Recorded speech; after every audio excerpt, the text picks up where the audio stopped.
প্রথমে একটা ভূতের হাসি দিয়া শুরু করে হালাইলাম। ঘটনা তো গেস না, ঘটনা হইতেছে আমার লইয়া। এতটা বড় হইলাম, 22-23 বছর, 24 বছর, 25 বছর কাটাই দিলাম জীবনটারে। অন্তরে বাপ মার মুখের থেকে খালি একটা কথাই শুনি, আহারা জীবন বলে মোবাইলে টিপি। মোবাইল টিপতে টিপতে বলে আমি মোবাইলের ভিতরে ঢুকে যাই, এই মোবাইলেই বলে আমার জীবনটা খাইয়া হালাই। মোবাইলে জীবনটা যত ডুনা খাইছে এর বেশি খাইছে সার পোকায় আর মশায়। সকালবেলা উঠটা পাশার মধ্যে থাকরাই, বিকালবেলা উঠটা পাশার মধ্যে থাকরাই, হেনে খাপ যায় হনে খাপ যাই, খাপ যাইতে জীবনটা শেষ।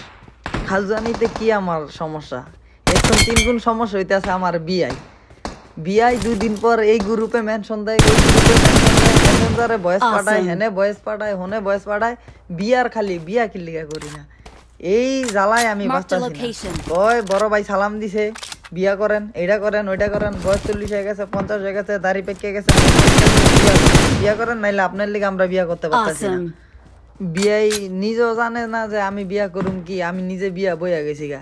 বিদেশ আনার পরে এমন একটা কোম্পানিতে কামে লাগছি, মনে করেন যে আমি নিজে বিয়া বইয়া গেছি।